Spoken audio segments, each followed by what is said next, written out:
Hello everyone. आज का हमारा टॉपिक है अम्ल, क्षार और लवण। यह टॉपिक हमारा एनसीईआरटी बेस्ड रहेगा। आप किसी भी एग्जाम्स की तैयारी कर रहे हैं, इस टॉपिक से रिलेटेड क्वेश्चन हर एग्जाम से पूछे जाते हैं। यह टॉपिक हमारा थ्योरी विद एग्जाम्पल रहेगा। इस टॉपिक में हम लोग जानेंगे अम्ल, क्षार, क्षार क्या होते हैं, लिटमस पेपर क्या होते हैं, प्राकृतिक सूचक कौन कौन से होते हैं और उदासीनीकरण क्या होता है। आप किसी भी कॉम्पिटिशन एग्जाम की तैयारी कर रहे हैं, आप किसी भी एग्जाम्स के लिए ये टॉपिक को समझ सकते हैं। इस टॉपिक से रिलेटेड क्वेश्चन हर एग्जाम से पूछे जाते हैं। अम्ल, अम्ल क्या होते हैं? वे पदार्थ जो स्वाद में खट्टे होते हैं, जिनको हम लोग टेस्ट करते हैं और उनका स्वाद खट्टा होता है, उनको हम लोग अम्ल कहते हैं।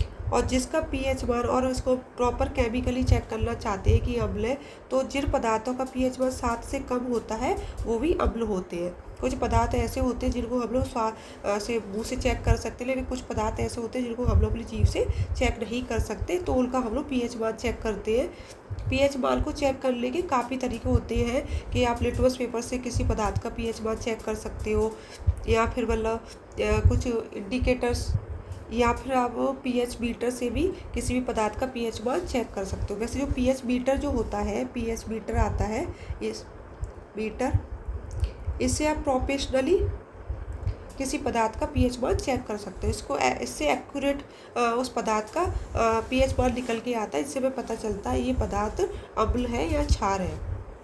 जैसे कि कुछ पदार्थ होते हैं जिनको आप अपनी जीभ के द्वारा टेस्ट करके चेक कर सकते हो, जैसे दही, नींबू का रस, संतरे का रस, सिरके का रस। इनका स्वाद खट्टा होता है, तो इसलिए इनका पीएच मान भी 7 से कम होता है और इनमें अम्ल पाया जाता है। किसके कारण इनका स्वाद खट्टा होता है? क्योंकि इसमें अम्ल पाया जाता है।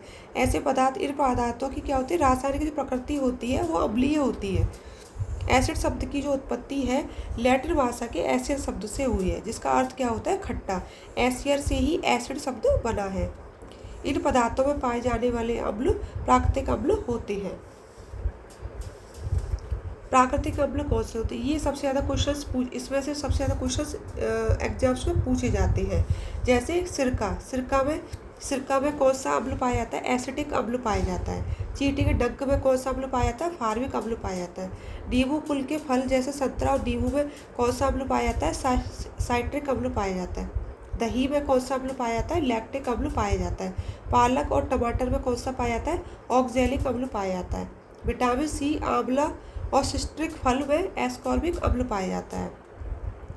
इमली, अंगूर, कच्चे आम आदि में टार्टिक अम्ल पाया जाता है। संतरा और नींबू में सिट्रिक अम्ल पाया जाता है। ये मोस्ट इम्पोर्टेंट है, इसमें से कोई ना कोई क्वेश्चन हमेशा पूछा जाता है। क्षार क्या होते हैं? ऐसे पदार्थ जिनका स्वाद कड़वा होता है या जो स्पर्श करने पर साबुन के जैसे फील होते हैं। जैसे साबुन होता है उसमें क्या होता है, क्षार पाया जाता है। या फिर जिसका पीएच मान 7 से ज़्यादा होता है, उन्हें हम लोग क्षार कहते हैं। इन पदार्थ की प्रकृति क्षारीय होती है। लवण क्या होते हैं? अम्ल और क्षार एक दूसरे को उदासीन करके लवण बनाते हैं। और लवण की जो प्रकृति है वो अम्लीय, क्षारीय अथवा उदासीन प्रकृति होती है। क्षार क्या होता है? क्षार जैसे चूल्हे का पानी, इस चूल्हे के पानी में कौन सा क्षार पाया जाता है? Calcium hydroxide. या इसका रासायनिक नेम क्या है? इसको हम रासायनिक नेम भी बोलते हैं, रासायनिक नाम। इस तरह से भी क्वेश्चन पूछा है। ये भी क्वेश्चन कई बार पूछा गया है। जो चूल्हे का पानी होता है उसका रासायनिक नाम क्या होता है? Calcium hydroxide. ये आपको याद रखना है। खिड़की के कांच आदि को साफ करने वाला उपयुक्त मार्जक, जैसे कॉलिन वगैरह, इससे हम अपनी खिड़की, कांच की जो खिड़कियाँ होती हैं उनको हम लोग साफ करते हैं, तो उसमें कौन सा केमिकल पाया जाता है? इसका नाम है अमोनियम हाइड्रोक्साइड। और साबुन होता है, उसमें क्या पाया जाता है? सोडियम हाइड्रोक्साइड और पोटेशियम हाइड्रोक्साइड।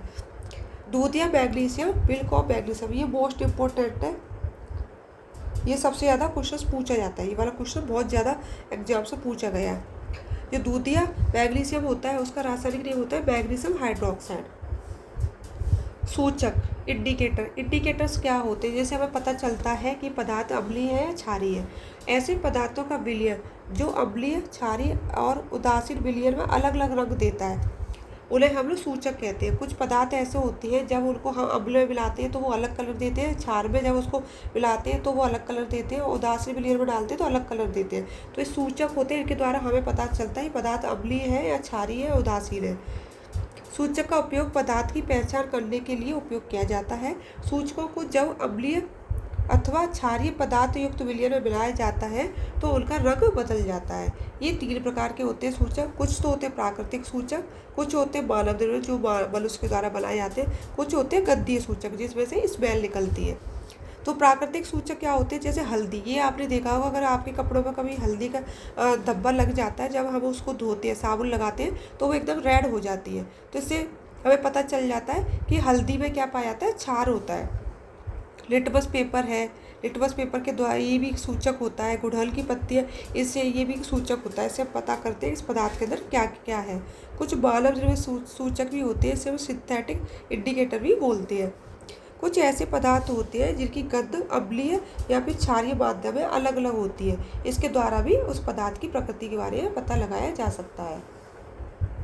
लिटमस पेपर, यह एक सूचक होता है। लिटमस पेपर क्या होता है, सूचक होता है, जो आमतौर पर छोटी छोटी क्लासेस में इसका एक्सपेरिमेंट करके दिखाते हैं टीचर्स बच्चों को, जो आपने बहुत इजीली अपने देखा होगा लैब में। लिटमस पेपर यह एक प्राकृतिक रंजक होता है, एक डाई होती है, नेचुरल डाई होती है। इसे लाइकेन से प्राप्त किया जाता है। लाइकेन क्या होता है, एक शैवाल होता है, शैवाल होता है जिससे इसको प्राप्त किया जाता है। जब इसे हम लोग आसुत जल में या डिस्टिल वाटर में रखा जाता है तो इसका रंग बैगनी होता है, और जब इसे हम लोग अम्लीय विलयन में मिलाया जाता है तो इसका रंग लाल हो जाता है। यह हमें कागज़ की नीली और लाल पट्टियों के रूप में पाया जाता है और विलयन के रूप में भी पाया जाता है। मोस्टली आपने नीली और लाल पट्टियाँ देखी होंगी लिटमस पेपर की। उदासीनीकरण, उदासीनीकरण क्या होता है, वे पदार्थ जो न तो अम्लीय होते हैं न वो क्षारीय होते हैं, उन्हें हम लोग उदासीन कहते हैं। अम्ल नीले लिटमस को लाल कर देते हैं और क्षार लाल लिटमस को नीला कर देते हैं। ये आपको लाइन याद रखनी है। अम्ल क्या करते हैं, नीले लिटमस को लाल करते हैं, और क्षार में उल्टा होता है, लाल लिटमस को नीला कर देती है। लेकिन अम्ल और क्षार के बीच में होने वाली अवक्रिया को हम उदासीनीकरण कहते हैं। जब अम्ल और क्षार के बीच में जो क्रिया होती है उसको हम लोग उदासीनीकरण कहते हैं। इस प्रकरण में ऊर्जा के निकलने के साथ साथ लवण और जल भी बनता है। फ्लोप्तलीन, फ्लोप्तलीन भी एक सूचक होता है, एक प्रकार का सूचक होता है। इसमें क्या होता है, जब इस सूचक को हम क्षारीय विलयन में मिलाते हैं तो यह गुलाबी रंग देता है। इसके विपरीत, इसके अपोजिट क्या होता है, जब इसको अम्लीय विलयन में मिलाते हैं तो यह रंगहीन हो जाता है, कलरलेस हो जाता है। तो अम्ल प्लस क्षार इक्वल टू लवण और जल, और इसमें क्या होता है, ऊष्मा निकलती है, ऊष्मा निर्मुक्त होती है। अम्ल वर्षा क्या होती है, ये शब्द आपने बहुत ज़्यादा सुना होगा, अम्ल वर्षा। जब वर्षा के जल में कुछ अम्ल की मात्रा अत्यधिक हो जाती है तो हम इसे अम्ल वर्षा कहते हैं। क्या होता है, हवा में कुछ प्रदूषक गैसें पाई जाती है, जो कि हमारी गाड़ियों से, फैक्ट्रियों से निकलने वाला धुआं होता है, वो सारी हमारी हवा में मिल जाता है, जो हमारी हवा को दूषित कर देता है।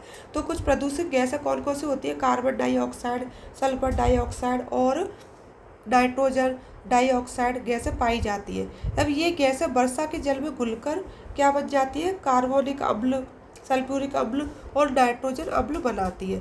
अम्ल वर्षा से भवनों, ऐतिहासिक इमारतों, पौधों, जंतुओं को बहुत हानि पहुंचती है। इसका सबसे अच्छा जो उदाहरण है वो है हमारा ताजमहल। अम्ल वर्षा की वजह से क्या होता है कि जो ताजमहल था वो उसमें जो संगमरमर का जो पत्थर लगा हुआ था वो वाइट कलर का था, लेकिन अम्ल वर्षा की वजह से वो येलो सा दिखाई देने लग गया है, क्योंकि उसमें अम्ल वर्षा से वो जो उसका कलर है वो चेंज होने लगा है। और अम्ल वर्षा से क्या होता है, जो भी हमारे घर वगैरह हैं या पुरानी हमारी ऐतिहासिक इमारतें हैं, हिस्टोरिकल प्लेसेस हैं, और हमारे पौधे और जंतुओं को भी बहुत हानि पहुंचती है।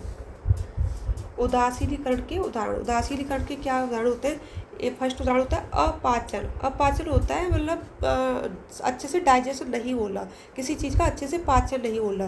तो मनुष्य की जो आमाशय है उसमें हाइड्रोक्लोरिक अम्ल पाया जाता है, इसको हम लोग बोलते हैं HCl, जो मनुष्य की आमाशय में पाया जाता है। ये क्वेश्चन भी पूछा जाता है, जो हमारे की भोजन को पचाने में हेल्प करता है। ये आमाशय से एक अम्ल स्रावित होता है, इसका नाम होता है HCl। ये क्या करता है, हमारे भोजन को पचाने में हेल्प करता है। पर जब कभी कभी अम्ल की मात्रा अधिक हो जाती है तो अपाचन हो जाता है। जब हमारे भोजन अम्ल की मात्रा अत्यधिक हो जाती है तो क्या होता है, हमें अपाचन हो जाते हैं, अपचन की समस्या हो जाती है। अपाचन के प्रभाव को कम करने के लिए हम क्या करते हैं कि मैग्नीशियम हाइड्रोक्साइड लिया जाता है, जो अम्ल के प्रभाव को उदासीन कर देता है, जो अम्ल का जो असर होता है उसको उदासीन कर देता है। तो ये आपको याद रखना है कि बलुस्की जो आमाशय में कौन सा अम्ल पाया जाता है, HCl पाया जाता है। ये इंपॉर्टेंट है, HCl अम्ल पाया जाता है जो क्या करता है, भोजन को पचाने में हेल्प करता है। और जो अम्ल के प्रभाव को कम करने के लिए हम लोग क्या लेते हैं, मैग्नीशियम हाइड्रोक्साइड लेते हैं। इससे क्या होता है, अम्ल का प्रभाव उदासीन हो जाता है। चींटी का डंक, चींटी के डंक में एक अम्लीय द्रव पाया जाता है। जब चींटी हमको काटती है तो हमारी त्वचा में अम्लीय द्रव को डाल देती है। तो आपने देखा चींटी जब काटती है तो वहाँ पे स्वेलिंग सी भी हो जाती है, वो स्वेलिंग अम्लीय द्रव की वजह से ही होती है। चींटी के प्रभाव को खाने का सोडा, सोडियम हाइड्रोक्साइड कार्बोनेट या कैलेमाइन, कैलेमाइन एक स्किन का प्रोडक्ट आता है, इसको एक लिक्विड सा होता है कैलेमाइन इसको हम लगाते हैं। जैसे कैलेमाइन की विलियन को जब हम मल लेते हैं, अपनी स्किन पर लगा लेते हैं, तो क्या होता है, उसका जो अम्ल का जो प्रभाव है वो उदासीन हो जाता है, जिसमें जिंक कार्बोनेट होता है। जो कैलेमाइन क्या होता है, उसमें जिंक कार्बोनेट पाया जाता है, या फिर खाने का सोडा लगाया जाता है जो होता है अम्ल के प्रभाव को कम कर देता है या उसको उदासीन कर देता है। मृदा उपचार, मृदा रासायनिक पदार्थों का अत्यधिक मात्रा उपयोग करने से क्या होता है, मृदा हमारी अम्लीय हो जाती है। और मृदा अत्यधिक अम्लीय या क्षारीय होती है तो यह मृदा पादपों के लिए उपयुक्त नहीं होती, फसल करने के लिए या पेड़ पौधों के लिए सही नहीं होती। अगर किसी मृदा में अम्ल की मात्रा ज़्यादा होती तो भी उसमें आपकी फसल बहुत कम होगी, और अगर वो क्षारीय होती है तो भी आपकी जो उपजाऊ क्षमता है वो कम रहती है। तो मृदा की जो अम्लीय प्रवृत्ति को कम करने के लिए हम क्या करते हैं, उसमें बिना बुझा हुआ चूना कैल्शियम ऑक्साइड मिलाती है, जिससे क्या होता है, अम्लीय प्रकृति उदासीन हो जाती है। अगर उसमें क्षारीय हो तो जैव पदार्थ मिलाए जाते हैं। अगर आपकी जो मृदा की प्रकृति है अगर वो क्षारीय होती है तो उसमें क्या करते हैं, जैव पदार्थ, कंपोस्ट खाद वगैरह मिलाते हैं, तो मृदा में अम्ल निर्मुक्त करते हैं, जिससे क्या होता है, क्षारीय प्रकृति को भी उदासीन कर देते हैं। जिससे क्या होता है कि अम्ल जो मृदा की जो जिससे क्या होता है, मृदा की अम्लीय और क्षारीय प्रकृति कम होकर उदासीन प्रकृति बन जाती है, जिसमें क्या होता है, हमारी उपजाऊ क्षमता बढ़ जाती है। कारखानों का अपशिष्ट, कारखानों से जो वेस्ट प्रोडक्ट निकलते हैं उसमें क्या होता है, कारखानों से निकलने वाला जो कचरा होता है उसमें अत्यधिक मात्रा में अम्लीय पदार्थ पाए जाते हैं।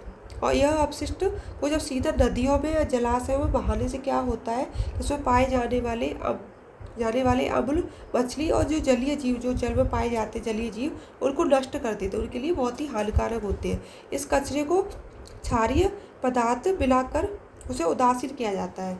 इसमें क्या करते हैं, अम्लीय जो होता है, ये जो अम्लीय पदार्थ पाए जाते हैं तो उसमें क्या करते हैं, कुछ क्षारीय पदार्थ मिला देते हैं इस कचरे में, जिससे क्या होता है, वो उदासीन हो जाता है।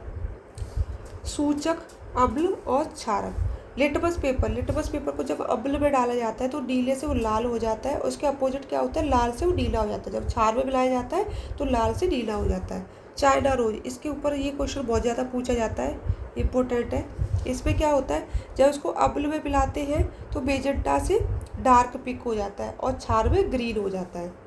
हल्दी, ये वाला तो आपने देखा होगा, ये अम्ल में तो येलो कलर की होती है और जब इसको क्षार में मिलाया जाता है तो ब्रिक रेड हो जाती है। फिनोक्तिलीन, ये कलरलेस होती है अम्ल में और क्षार में ही पिंक होती है। मिथाइल ऑरेंज, ये रेड होता है अम्ल में और ये क्षार में येलो होता है। Thank you so much watching this video. अगर आपको वीडियो पसंद आता है तो वीडियो को लाइक करें एंड चैनल को सब्सक्राइब करें और वीडियो को शेयर करें।